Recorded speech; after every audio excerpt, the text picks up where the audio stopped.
So you have a South Carolina college student facing felony charges and 20 years in prison after a hidden camera set up by her roommates allegedly catches her in the act. And you're watching it now, showing her spitting and pouring Windex into their food.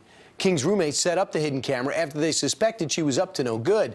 But will this video even be allowed in court? And if not, what will that mean for the case? Joining us right to discuss this and debate it, Eric Guster, a criminal defense attorney, and Whitney Bowen, a defense attorney herself. First off, Eric, in your view, will this video be allowed in court?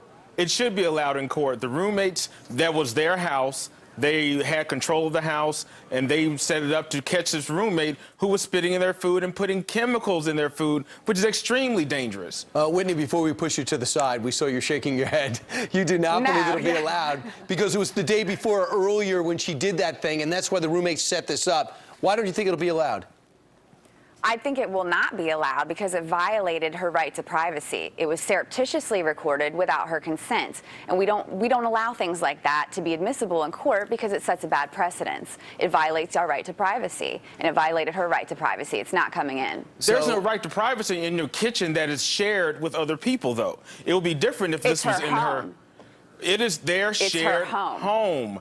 It's where everyone shares their home. It's not like it's in her private restroom or her using restroom or changing clothes. That is a shared area that all of them use, and you know that. But it doesn't matter. And I guess you're going to say that. I guess you're going to say her defense is her roommates wanted to do a cleanse, so she used Windex instead of green tea. Right, exactly. Is that going to be your defense for her as well? Everyone knows to do a cleanse you need borax.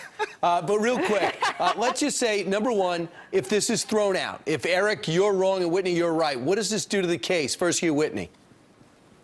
Well, what it does is, I mean, it helps her, obviously. I would say I don't think that video is 100% conclusive of what she did, but that's if I'm her attorney, of course. But if it's out, I think that, you know, it comes down to the context of her statement to the police. It comes down to, you know, did she intend to cause any harm?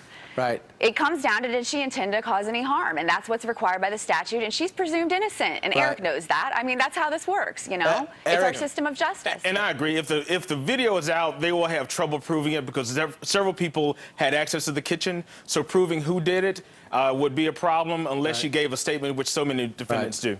And we're at a time, if we could appear for the last time, all three of us together. Okay, and now I have to say goodbye. Eric and Whitney, thanks so much. Thank you. Thank you. We just move it aside. Thank you.